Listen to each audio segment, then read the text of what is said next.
Sometime later, King Ahasuerus promoted Haman, son of Hammedatha the Agagite, elevating him and setting his chair above all the officials who were with him.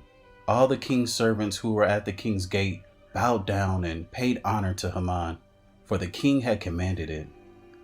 But Mordecai would not bow down or pay him honor. Then the king's servants who were at the king's gate said to Mordecai, "Why are you disobeying the king's command?" Day after day they spoke to him, but he would not listen to them. Therefore they told Haman in order to see whether Mordecai's resolve would prevail, for he had told them that he was a Jew. When Haman saw that Mordecai was not bowing down or paying him honor, Haman was filled with rage. But it was repugnant in his eyes to lay hands on Mordecai alone, for they had told him the identity of Mordecai's people. So Haman sought to destroy all the Jews, the people of Mordecai, who were throughout the whole kingdom of Ahasuerus. In the first month, that is the month of Nisan, in the 12th year of King Ahasuerus, they cast the pur, that is, the lot, in the presence of Haman from day to day and month to month, up to 12 months, which is the month of Adar. Haman then said to King Ahasuerus, "There is a certain people scattered and dispersed among the peoples in all the provinces of your kingdom whose laws differ from those of every other people and who do not obey the king's laws. It is not in the king's interest to tolerate them. 9. If it pleases the king, let an edict be written to destroy them. I will pay 10,000 talents of silver into the hands of those who carry out this business, to put it into the king's treasuries." The king took his signet ring from his hand and gave it to Haman, son of Hammedatha the Agagite, enemy of the Jews. The king said to Haman, "The silver and the people are yours. Do with them as you please." The king's scribes were summoned in the first month on the 13th day, and an edict was written as Haman had commanded. Everything Haman commanded was written to the king's provincial governors, and to the officials who were in every province, and to the officials of every people, province by province, according to the script, and people by people, according to its language. It was written in the name of King Ahasuerus, and sealed with the king's ring.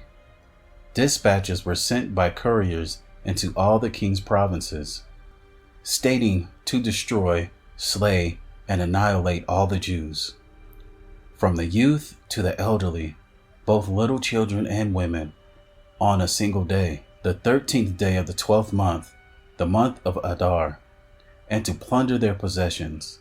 A copy of the edict was to be issued as law in every province and made known to all people, so that they would be ready for that day. The couriers went out hurriedly with the king's command, and the edict was issued in the palace in Shushan. The king and Haman then sat down to drink, but the city of Shushan was dumbfounded. When Mordecai learned all that was done, he tore his clothes, put on sackcloth and ashes, and went out into the middle of the city, crying out in a loud and bitter voice. He went only as far as the king's gate, because no one can enter the king's gate clothed in sackcloth. In each and every province where the king's edict and law came, there was great mourning among the Jews, with fasting, weeping, and wailing. Many put on sackcloth and ashes. When Esther's maids and eunuchs came and told her, the queen was greatly distressed. She sent clothes for Mordecai to put on so he would remove his sackcloth, but he refused. So Esther summoned Hatak, one of the king's eunuchs whom he had appointed to attend her, and ordered him to go to Mordecai to find the cause and reason for this. So Hatak went out to Mordecai in the city square in front of the king's gate. Mordecai told him everything that had happened to him, even the exact amount of money that Haman had promised to pay to the king's treasuries for the destruction of the Jews. He also gave him a written copy of the decree, which had been distributed in Shushan for their annihilation, to show Esther and to explain it to her. He instructed her to go into the king to beg his favor and plead before him on behalf of her people.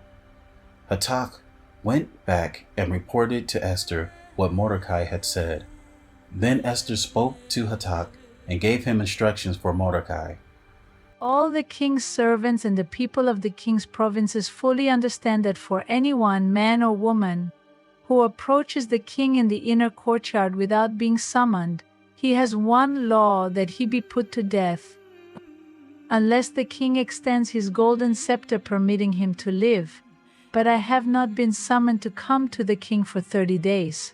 So they conveyed Esther's words to Mordecai. Mordecai told them to reply to Esther with this answer: Do not think in your soul that you will escape in the king's household more than all the Jews. For if you remain silent at this time, relief and deliverance will arise for the Jews from another place, but you and your father's house will perish. Who knows whether you have attained royal status for such a time as this? Esther sent this reply to Mordecai. Go, gather together all the Jews who are in Shushan and fast for me. Do not eat or drink for 3 days, night or day. My maids and I will fast in the same way. Afterwards I will go into the king, even though it is not according to the law. So if I perish, I perish. So Mordecai left and did all that Esther commanded.